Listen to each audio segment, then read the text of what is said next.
Good morning everybody. देखिए बच्चों, अब हम पढ़ाएंगे सेल के टर्मिनल विभवांतर विद्युत वाहक बल तथा प्रतिरोध में संबंध। तो देखिए हमने क्या बना लिया, कोई चालक बना लिया। तो इसका क्या है, विद्युत वाहक बल E है, उसका कार्य W है और इसका आंतरिक प्रतिरोध कितना है, R। ये बना रहा हमने इसका आंतरिक प्रतिरोध। आंतरिक प्रतिरोध B है, विभव इसका क्या है, विभव। तो देखिए हमें किस किस में संबंध बताना। तो ये चालक है, तो इस चालक में क्या बहेगी, I धारा बहेगी और इसका आवेश कितना होगा, Q होगा, और कितने समय में बहेगी, T में। तो यदि किसी चालक में I एम्पेयर की धारा प्रवाहित होती है, कौन सी होती है, यदि किसी चालक में, यदि किसी परिपथ में, यदि किसी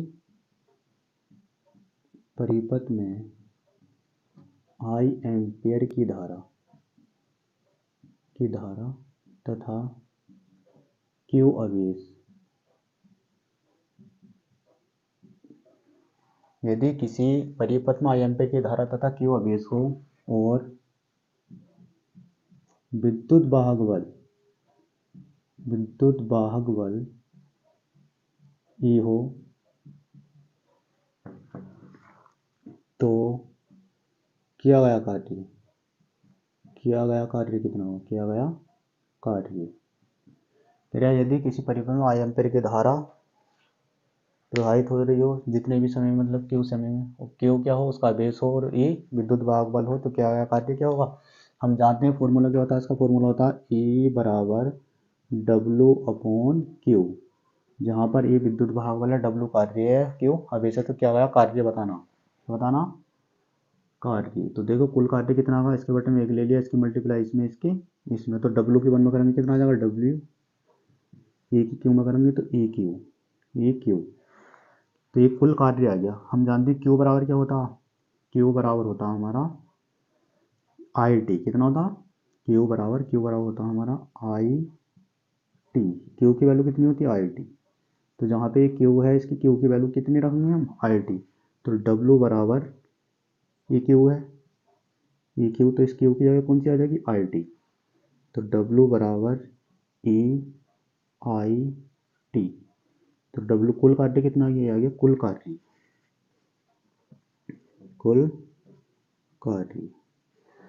तो देखिए इसका बाह्य कार्य कितना होगा। अब इसका निकालते हैं हम बाह्य कार्य। तो निकालते हैं बाह्य कार्य, बाह्य मतलब बाहर का कार्य।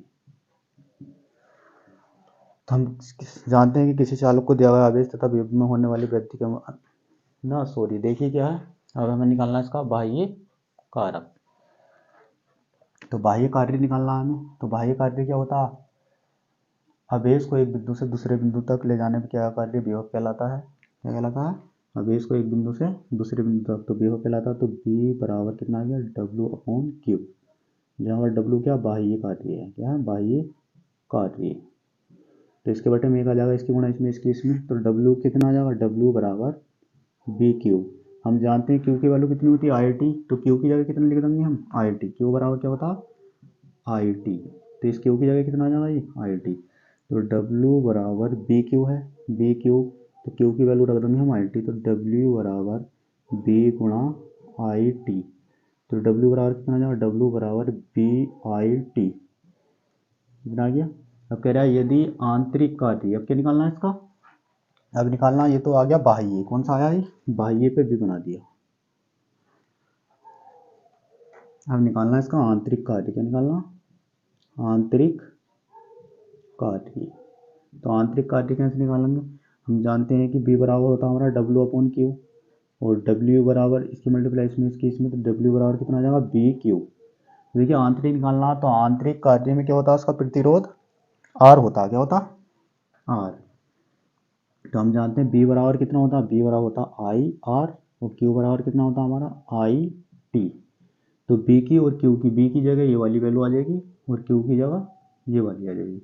तो W बराबर हमने कितना लिख दिया, BQ। तो B की वैल्यू कितनी आ गई, IR गुणा इसकी वैल्यू आ गई IT। तो W बराबर कितना आ गया हमारा, W बराबर आ गया I² और RT। तो ये आ गया हमारा आंतरिक कार्य ये बना दिया मैंने आंतरिक कार्य। ठीक, तो टोटल वर्क कितना हो गया, टोटल कार्य इधर जोड़ना हम, W बराबर WA न WB प्लस WA, ये बाह्य कार्य था, तो W का मान कितना आया था, हमारा आया था EIT, कितना EIT, इसका कितना आया था WB का BIT और WA का कितना आया था I² RT। देखिए EIT बराबर इसमें क्या ले लिया हमने IT बाहर ले लिया IT, तो यहाँ बचा B प्लस एक I बचा, यहाँ पे R बचा, तो IT से IT कैंसिल हो गया, कितना हो गया A बराबर B प्लस IR, जहाँ पे A विद्युत वाहक बल है, विद्युत वाहक बल, B क्या है विभव है, I धारा है और R प्रतिरोध, आंतरिक प्रतिरोध। तो देखिए ये हो गया इसका संबंध, सेल के टर्मिनल विभवांतर विद्युत वाहक बल तथा प्रतिरोध में संबंध।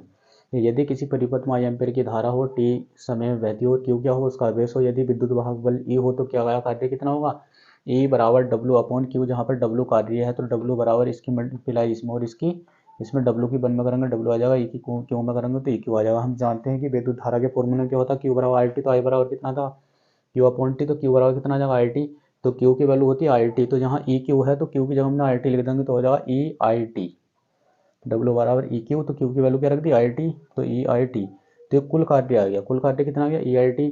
अब इसका बाह्य कार्य निकालना, अच्छा परिपथ का क्या निकालना, बाह्य कार्य, तो हम जानते हैं कि विभव होता है W/Q, अब इसको ले जाने में क्या आया कार्य विभव कहलाता है, तो V बराबर W/Q, तो W इसी तरह से रहा, W की मल्टीप्लाई इसमें और Q की V में, W बराबर VQ, तो देखिए Q बराबर हम जानते हैं IT, अभी बताया था IT, तो यहाँ कितना आ जाएगा IT, Q की वैल्यू रख देंगे हम IT, तो W बराबर आ गया BIT आ गया बाह्य कार्य। अब निकालना है आंतरिक कार्य, आंतरिक कार्य ने W/Q, तो W की मल्टीप्लाई वन में आ जाएगी और इसके बटे में वन ले लेते हैं, W की वन में करिए W और B की Q में करिए BQ, तो Q की वैल्यू कितनी होती है IT। अब कह रहे हैं आंतरिक कार्य है तो उसका क्या होगा, आंतरिक कार्य है तो आंतरिक प्रतिरोध भी होगा, तो B का मान IR और Q का IT, तो B का मान रख दिया हमने IR, B की जगह IR, Q की जगह IT, तो I ये है मल्टीप्लाई हो जाएगा I², R और T ऐसे आ गया R और T, तो W कितना आ गया RT। अब हमने यहाँ पे कुल निकाल दिया, क्या निकाल दिया कुल, तो W बराबर WA प्लस WA, मतलब कुल कार्य बराबर बाह्य कार्य प्लस आंतरिक कार्य, तो W है बाह्य कार्य, तो बाह्य कार्य का मान कितना आया था EIT, तो W का मान EIT है, W की जगह EIT, WB की वैल्यू कितनी दी है, WB की वैल्यू आई थी BIT, तो BIT रख दिया, प्लस का चिन्ह ऐसे, WA की वैल्यू आई है I²RT, देखिए EIT है ये, तो EIT ऐसे रहने दिया, बराबर का चिन्ह ऐसे, इसमें IT देखो बाहर आ गया, यहाँ B बचा, प्लस ये I² था तो एक हमने बाहर ले लिया, एक I बचा, T बाहर ले लिया, क्या बचा R, तो IR, तो IT से IT कैंसिल, E बराबर कितना बचा B प्लस IR, जहाँ पर E विद्युत वाहक बल, B विभव, I धारा और R आंतरिक प्रतिरोध है। तो ये था हमारा सेल के टर्मिनल विभवांतर विद्युत वाहक बल तथा प्रतिरोध में संबंध।